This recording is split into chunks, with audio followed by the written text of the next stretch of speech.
For the first time this year, the Dow Jones broke and held the bear market trend, while managing to stay above both the 200 and 50 moving averages where institutions like to come in and buy. Sentiment is negative, everyone is max bearish, and the famous Michael Burry, who shorted the 2008 financial crisis, is calling for the S&P to fall for another 48%. But we also think earnings have a lot of downside in the U.S. The market is not paying these huge premiums. Wall Street wants profits, it wants cash flow, and that's what Wall Street wants right now. But if things are so bearish, why are we seeing all-time highs in names like United Healthcare, Pepsi, Monster, and TJ Maxx? Over 53% of all stocks are above their 200-day moving average. That's the highest levels we've seen since January. Maybe because the market is more bearish on big tech and growth stocks. Technology has not worked as well, and that is an important part of the market. So the biggest part of the S&P 500 hasn't worked. But when it comes to value stocks represented by the Dow, or businesses that consumers will still spend at during a recession, things are looking strong. You have to really be where the strength is right now. You got discount stores like Walmart, Costco,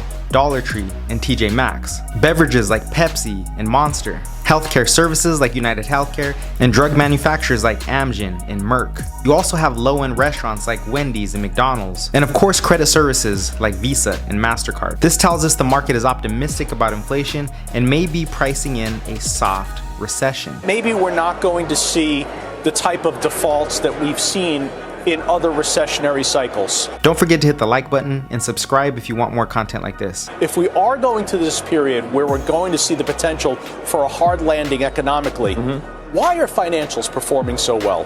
Quarter to date, JP Morgan up 29%, Bank of America up 28%, Goldman Sachs up 31%, Citi, Wells Fargo up 18%. What is that telling you about balance sheets? Balance sheets for consumers and corporations must be in better shape than we're thinking. This week we got more negative data in manufacturing and housing. Look, home construction just continues to drop. Building permits, which are an indicator of future construction, month down 22% year over year. Again, those annual declines also getting steeper. But the highlight of the week was the Fed's FOMC minutes. And these are the Fed's written out expectations of policy going forward. This section is basically saying commodities are coming down, rent increases are slowing, and supply chains are starting to ease. Now, this is good news. Now here they're basically saying their base case is a recession within the next year, where previously they said they didn't see a recession.